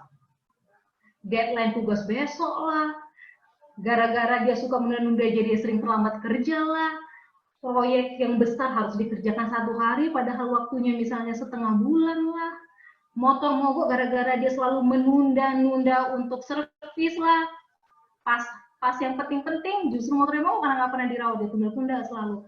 Nah, mendesak dan menunda, orang yang suka menunda-nunda biasanya jadi orang yang stres, cemas, dia kelelahan, dan prestasinya biasa-biasa. Ini orang-orang yang kalau nggak kepepet, nggak kerja. Bahkan sampai keluar dari mulutnya, the power of kepepet. Otaknya baru bisa kerja kalau misalnya dia kepepet. Serem sekali ya. Jadi maksudnya kalau nggak kepepet, otaknya nggak kerja tuh. Mengerikan sekali kalimat itu ya. Tapi orang yang benar-benar sering ngomong kayak gitu. Jadi kalau dia udah terdesak tuh, lancar keluar semua idenya. Mengerikannya. Kebiasaan sih, udah kebiasaan kayak gitu. Jadi otaknya baru jalan kalau misalnya dia didesak. Janganlah ya, serem kali itu. Nah, kuadran yang kedua adalah orang-orang yang suka menentukan prioritas. Kita mau ada di kuadran ini, saya skip dulu, kita lihat kuadran yang lain, nanti kita balik ke situ ya. Kuadran yang ketiga adalah orang yes man. Dia ini berada di kondisi melakukan kegiatan-kegiatan yang tidak penting, tapi itu mendesak untuk dia. Gak penting, tapi bagi dia itu mendesak. Telepon yang nggak penting, lama dia ngobrol, padahal nggak penting. Masalah orang lain, dia urusin. Permintaan atau ajaan orang lain, sebenarnya nggak penting, tapi dia ikutkan juga. Tekanan orang lain, orang bilang A, dia juga ikut A. Dibilang dia jadi kayak orang yang yes man. Saudara, orang yang seperti ini, dia punya reputasi sebagai tukang menyenangkan orang lain. Ya, tukang menyenangkan orang lain. Kurang disiplin biasanya, ngerasa seperti keset kaki. Pas ya, dia jadi seperti ngerasa keset kaki. Bisa? Sorry sebentar ya, ini akan numpang di rumah orang.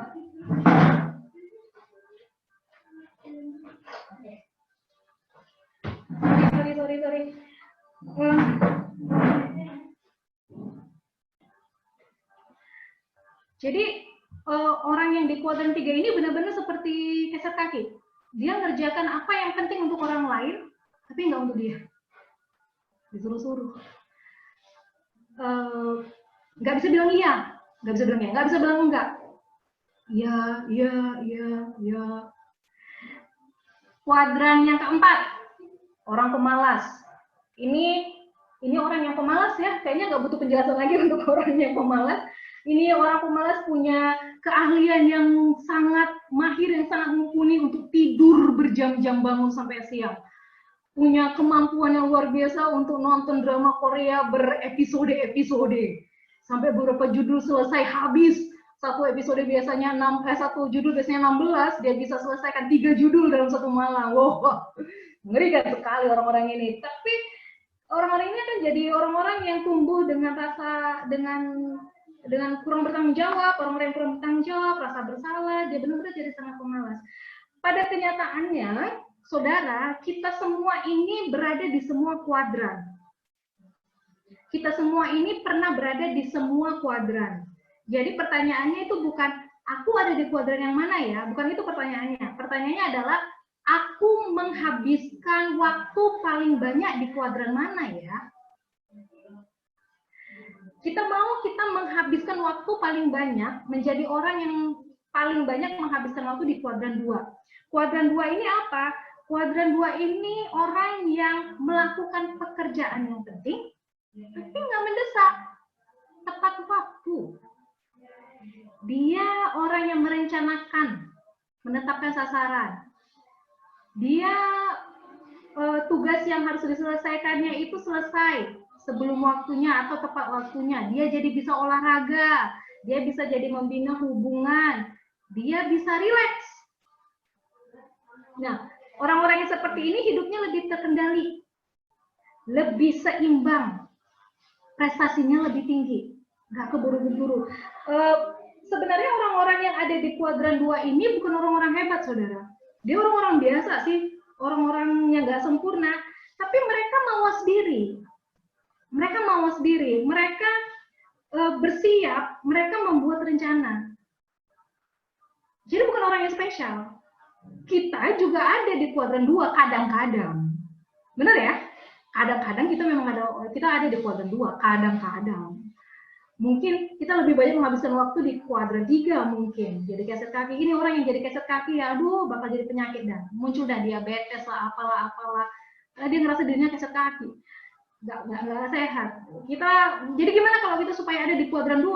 Cara supaya kita ada di kuadran 2, kita kurangi waktu kita di kuadran-kuadran yang lain. Ciutkan kuadran 1. Jadi kurangi kebiasaan menunda. Katakan tidak sama kuadran 3. Bilang enggak kalau memang nggak penting untukmu.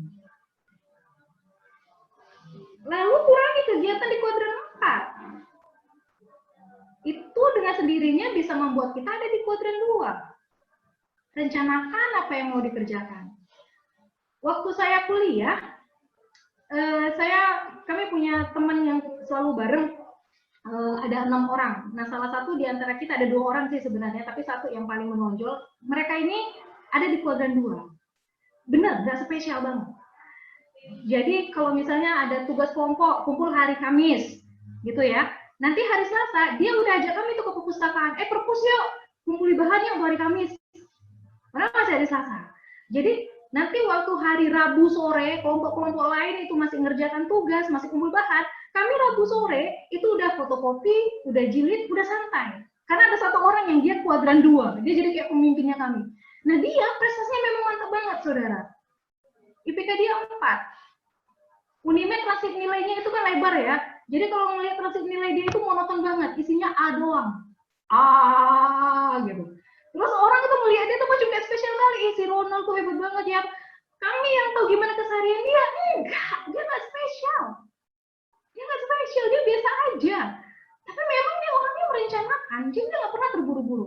Nah karena kami ngikut-ngikut dia, karena nggak pernah IP kami lebih tinggi dari dia, jadi kami ngikut apa yang dia bilang ya kan. Pemimpin tanpa ditahbiskan, pemimpin tanpa dipilih. Jadi kami juga punya hidup yang lebih oke sebenarnya. Ya, saudara, Anda pernah lihat ini ya? Tahu ilustrasi ini? Ini ilustrasi yang sangat terkenal sejak zaman nenek moyang.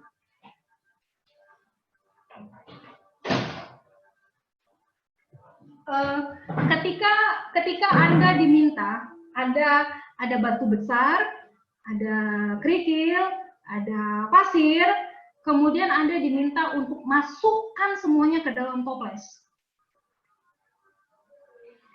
Ada hal-hal yang penting, sangat penting, ada hal-hal yang kurang penting, ada hal yang tidak penting sama sekali, harus dilakukan dalam hidup. Semuanya harus dilakukan dalam hidup. Gimana cara nyusunnya supaya semuanya bisa masuk? Kalau kita masukkan dulu pasir, seperti yang sebelah kiri ya, kita masukkan dulu pasir, lalu kita masukkan kerikil kecil, lalu batu besar yang sebagai simbol bahwa kita batu besar itu simbol hal-hal yang penting, jadinya nggak bisa masuk. Udah padat duluan sama hal yang nggak penting. Jadi hal yang penting nggak bisa masuk. Jadi gimana caranya supaya semuanya bisa masuk? Masukkan dulu batu besarnya. Kerjakan dulu hal yang penting dalam hidup Anda. Lalu masukkan kerikilnya yang kurang penting. Lalu masukkan pasirnya. Kalaupun pasir nggak masuk lagi, si pasir, hal-hal yang nggak penting ini nggak masuk lagi, nggak terkerjakan lagi sama kita, nggak apa-apa, cuma pasir kok. Nggak apa-apa, nggak penting kok. Tapi yang penting-penting udah masuk dulu. Jadi semuanya lebih stabil, hidup lebih stabil, hidup lebih terkendali, lebih seimbang, prestasi juga lebih tinggi. Saudara, logika ya? Sebenarnya saya mau bawa pasir, saya mau bawa batu sebenarnya, cuman karena saya numpang internet di kantor orang, jadi nggak mungkin ya. Untuk saya dapat gambarnya ini. Ngerti ya? Paham ya maksudnya ya? Dahulukan apa yang penting dalam kehidupan Anda. Yang itu membantu Anda untuk mendapatkan apa yang Anda inginkan, tujuan Anda. Itu sebabnya kenapa perlu dibuat perencanaan. Ini contoh perencanaan mingguan. Peran Anda kan ada banyak ya. Anda pekerja, Anda anak misalnya, Anda juga teman. Nah, misalnya peran Anda di pekerjaan, ada bahan proyek pelajaran Anda yang harus selesai minggu ini. Kerjakan berarti, selesaikan. Di keluarga, Anda perlu untuk telepon Bapak Anda. Udah lama mungkin Anda nggak ngomong sama Bapak Anda, kan nggak cakapan jangan-jangan. Telepon, berkobar. Nah, atau Anda mau belikan mama Anda kompor baru, lakukan. Anda anggap itu penting untuk Anda, hubungan Anda di keluarga, lakukan itu, duluankan. Contohnya lagi ada ulang tahun, lakukan itu untuk membantu hubungan Anda dengan baik. Untuk diri Anda sendiri Anda harus pikirkan, Anda harus bahagia. Nonton apa mungkin yang penting Anda yang pengen tonton minggu ini. Atau belajar apa. Nah kalau misalnya anak ngeband, hafal kunci. Nah saudara, batu-batu besar ini dibuat sedemikian rupa untuk Anda bisa capai yang kebiasaan 2 tadi. Apa yang mau Anda lakukan dalam hidup Anda di masa yang akan datang. Semuanya harus membentuk Anda, kebiasaan-kebiasaannya batu-batu besar ini, untuk menjadi orang yang seperti Anda inginkan. Paham ya sampai sini? Buat perencanaan. Saya mau tutup dengan ini. Kita selesai. Saya mau tutup dengan ini. Saudara tahu bahwa orang-orang yang sukses, ada yang mengatakan bahwa orang-orang sukses itu terbiasa melakukan apa yang orang-orang tidak sukses lakukan. Saya ulangi. Orang-orang yang sukses, mereka biasa melakukan apa yang orang-orang tidak sukses tidak mau lakukan. Bukan karena mereka suka, tapi karena mereka membiasakan diri untuk menundukkan kesukaan mereka sama tujuan mereka. Teman saya yang jago banget itu, orang yang di K2, dia ngomong kok, dia kasih tahu kami kok, kalau dia sebenarnya nggak suka-suka banget belajar. Tapi dia nggak mau beasiswanya dicabut. Jadi dia kuliah dengan beasiswa. Jadi dia belajar. Dan nilai dia gila-gilaan, 4. Lakukan apa yang orang lain tidak suka lakukan, yang orang-orang tidak sukses lakukan. Lakukan itu bukan karena kita suka, tapi karena kita punya tujuan. Saya berharap Anda belajar sesuatu dengan pertemuan yang singkat ini. Saya kasih waktu untuk Anda menulis untuk topik yang ini. Silahkan.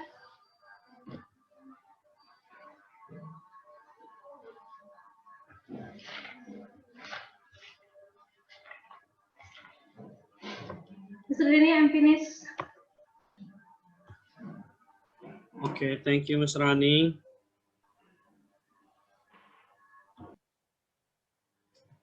Yeah, thank you, all teachers, Ms. Rani, for taking the time today.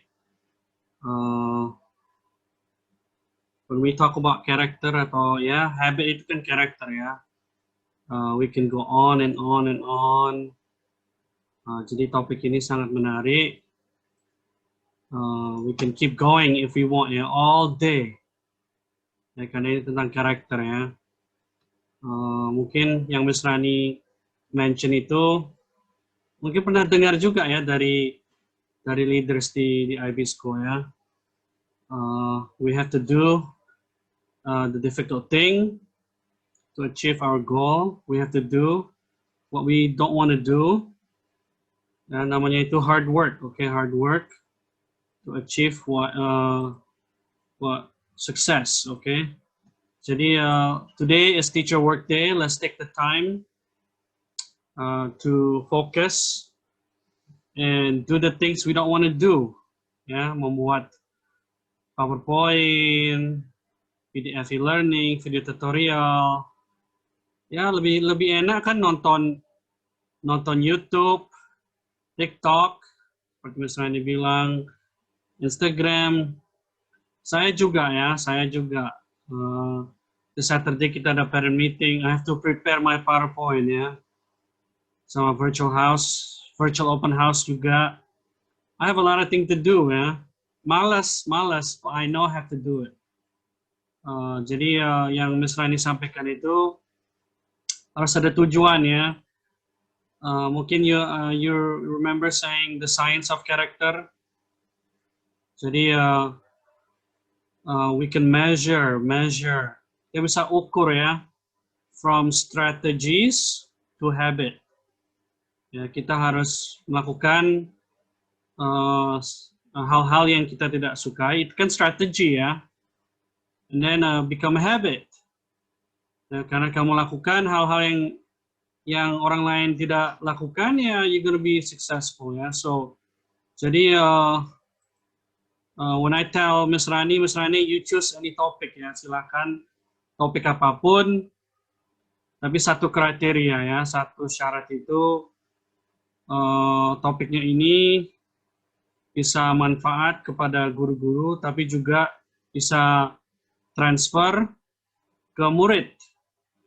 Ya, I think topik ini ya is beneficial to us dan juga kita bisa transfer ke murid-murid kita ya, karena murid-murid kita juga feeling the same thing ya, mereka profesinya mereka itu jadi murid, harus mengerjakan PR, harus wake up on time for Zoom, ya, harus do the project.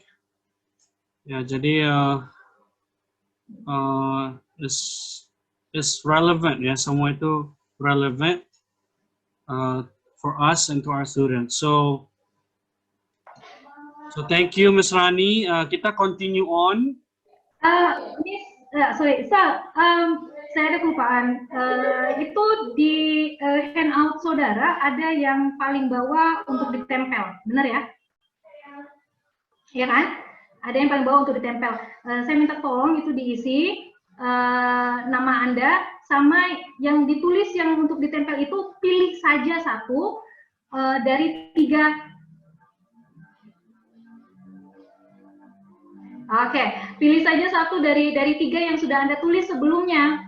Gitu, pilih saja satu dari 3 yang Anda tulis sebelumnya. Atau kalau misalnya 3 yang Anda tulis sebelumnya itu sangat pribadi, Anda nggak mau orang lain baca, Anda bisa tulis yang lain lah. Tulis apa gitu untuk Anda tulis di situ, dan kemudian nanti itu ditempel supaya semua orang bisa baca apa yang dipelajari orang lain.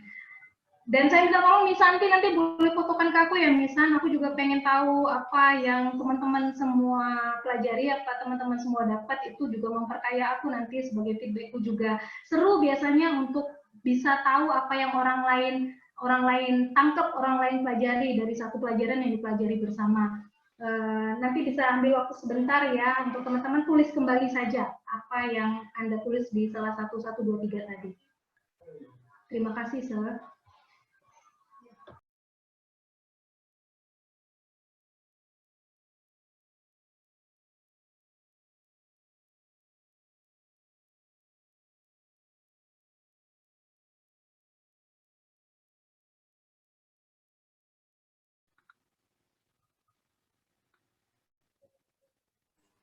Sorry ya, belum di unmute. Okay, so thank you Ms. Rani. Everybody can give thumbs up atau use emoticon, clap your hands. Thank you Ms. Rani for taking the time.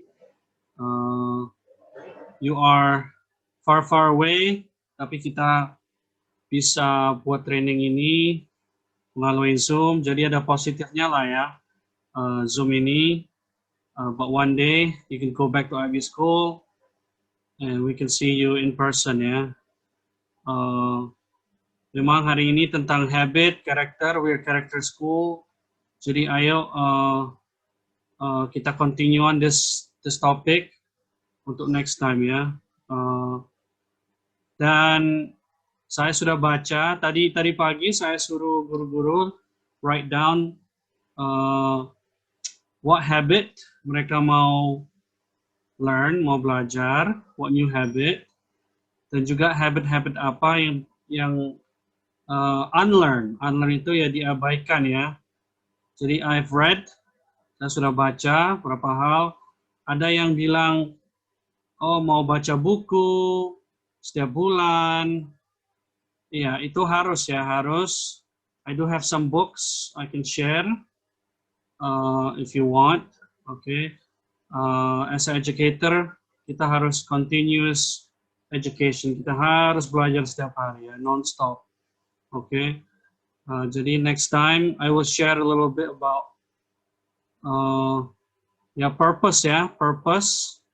Nah, kita pernah buat open house kepada anak-anak kita, yaitu what they want to become. Harus ada purpose-nya mereka yang kecil itu ya. I want to become a doctor. Kalian juga harus ada purpose, just like Miss Rani say ya. You gotta have purpose. Kalau tanpa purpose, kamu tidak akan melakukan hal-hal yang sulit tanpa purpose. Ya. You gotta have purpose to do the difficult things. Okay. So I think it's enough. It's already 10 o'clock. Tadi ada delay a little bit, but it's okay. So I want you to focus the rest of the day. Yeah, purpose-nya itu to give the best to your students, give the best, to make good content for your students. Itu purpose-nya ya. So thank you all. Thank you, Ms. Rani. We're going to end this meeting. Okay. Apakah ada sesi question and answering, Ms. Rani, atau dari handout itu? Kalau ada, bertanyalah yang mungkin yang saya penasaran about this topic, mau bertanya langsung bisa. We end the meeting at 10 o'clock, mungkin 5 menit lagi. Anyone have question yang sungguh-sungguh penasaran, you're curious about, you can ask right now.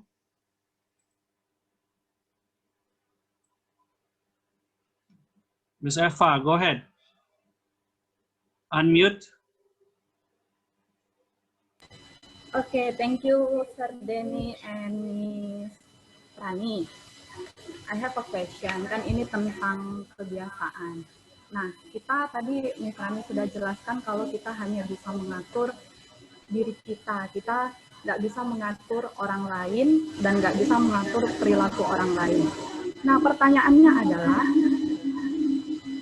bagaimana cara kita menanggapi kebiasaan orang lain yang sebenarnya membuat kita terganggu gitu loh. Jadi tanpa menghilangkan empati kita terhadap orang tersebut. Jadi kalau misalnya dibilang ya udah cuek aja sama kebiasaan dia, itu kan tidak mempengaruhimu.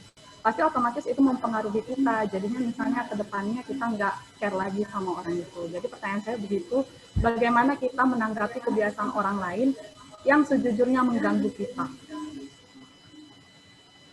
Contohnya apa misalnya Pak? Kebiasaan orang lain yang mengganggu kita? Iya. Mungkin pacar Miss Eva. No. Contohnya apa? Ya. Ini mungkin husband and wife bisa jawab ini ya. Langsung disimpulkan ya pacarnya. Apa misalnya contohnya apa Miss Eva? Contohnya gimana ya? Misalnya kebiasaan orang lain yang membuat dia menjadi bad mood, gitu kan. Sehingga dia menunjukkan respon bad mood-nya kepada kita, padahal kita nggak ada salah apa-apa gitu. Itu saya setiap hari habis menikah. Jadi kan gitu dia nih. Jadi kebiasaan dia mengganggu kita. Kalau kita abaikan pun jadinya di hati kita yang bersarang begitu. Iya, sayang sekali ya kita nggak ngobrolin kebiasaan keempat. Sebenarnya itu dibahas di kebiasaan keempat, tapi nggak apa-apa. Misalnya Pak, gimana cara kita supaya kebiasaan orang lain yang ganggu kita itu tidak ngaruhin kita, tapi kita juga tetap berempati sama dia. Kesimpulannya gitu kan ya? Sekali lagi, kita yang pegang kendali sama perasaan kita. Benar ya? Kita yang pegang kendali sama perasaan kita. Saya selalu punya ini di kepala saya sih. Semua orang mungkin punya ide masing-masing dalam pikirannya. Mungkin Anda sudah punya jawaban masing-masing dalam pikiran Anda. Nanti bisa share ya sama-sama ya. Kalau saya, dalam pikiran saya selalu punya porsiku apa? Pertanyaan itu. Porsiku apa? Kalau porsi saya bukan porsi untuk memberi dia nasihat, saya tidak akan beri nasihat. Kalau porsi saya itu bukan porsi yang dia bertanggung jawab kepada saya nggak akan minta pertanggungjawaban dia. Porsinya apa?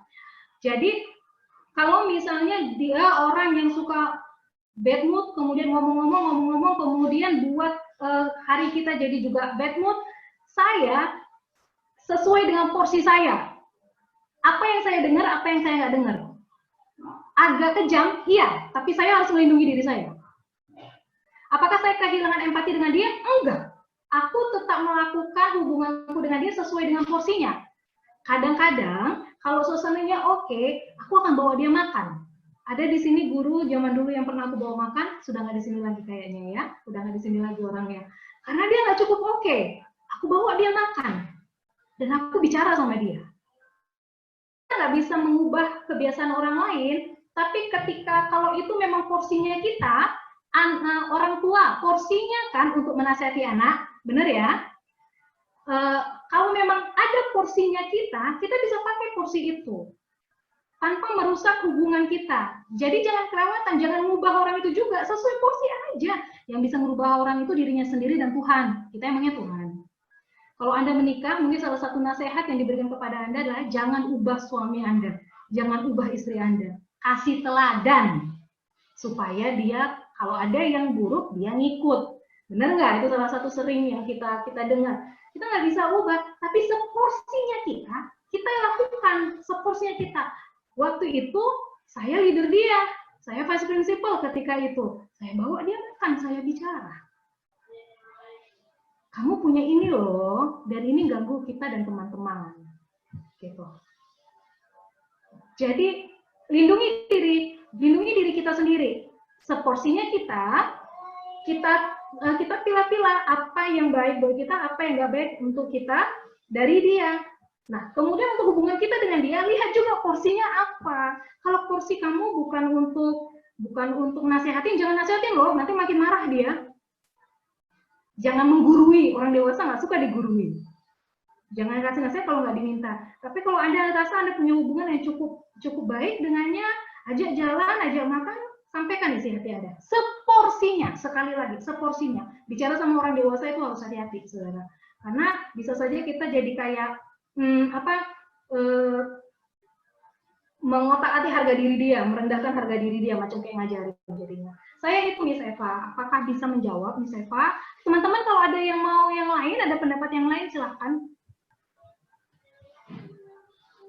Yeah, we have like 5 minutes if you want to add atau have questions, silahkan. We have like 5 minutes until 10 o'clock. Contoh satu lagi, Mas Rani, jadi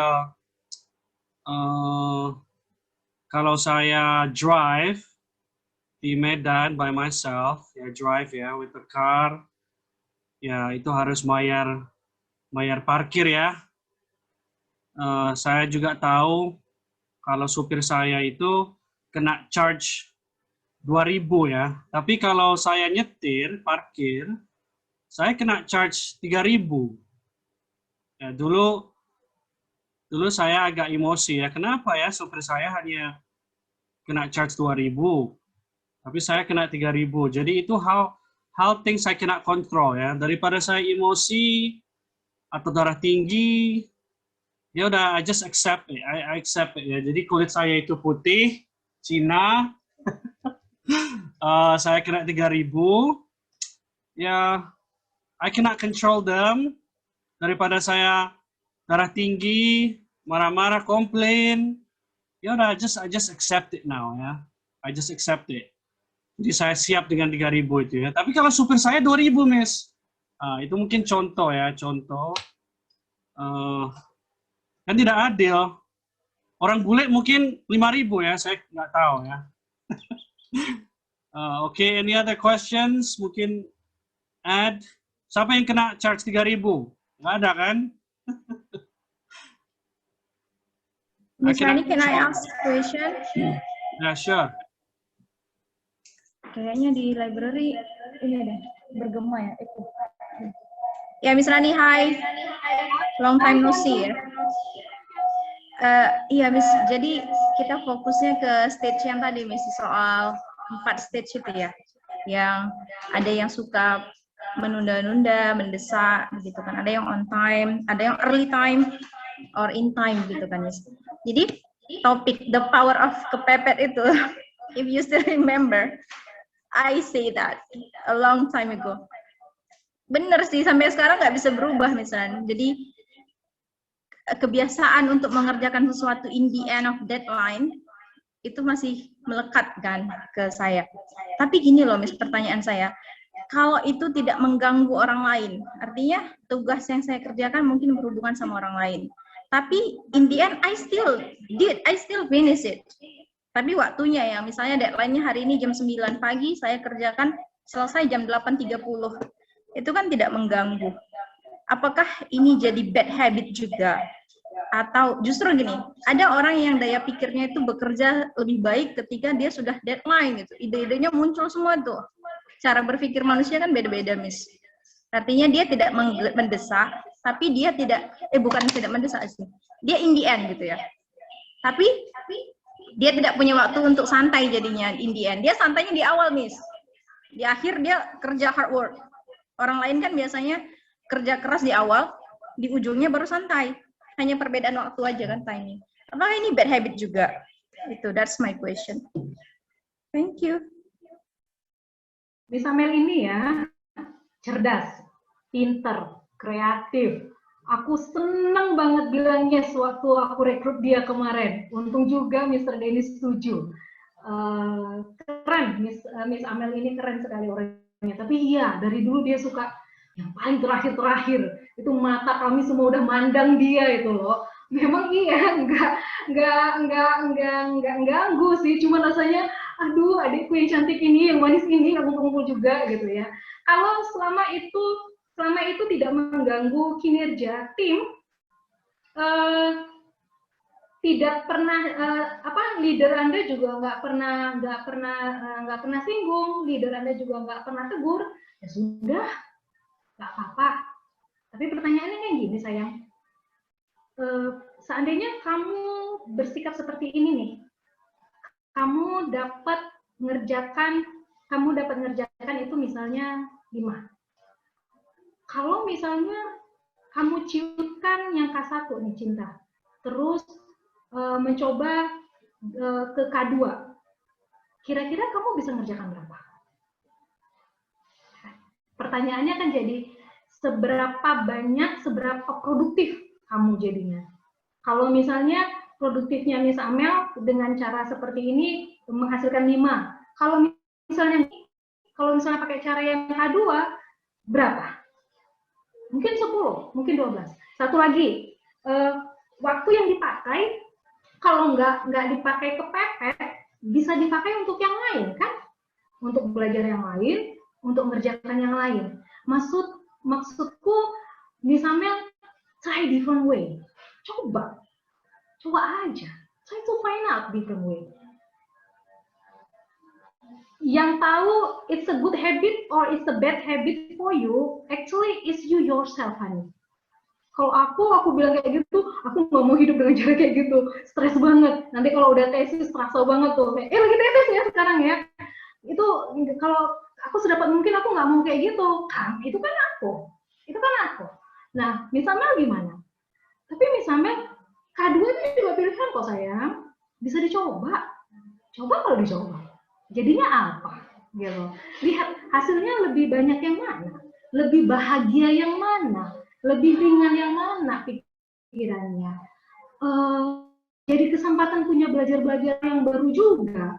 Jadi punya kesempatan untuk mengerjakan lebih banyak, waktu lebih banyak. Jadi coba aja sayang, coba aja. Kalau masalah baik,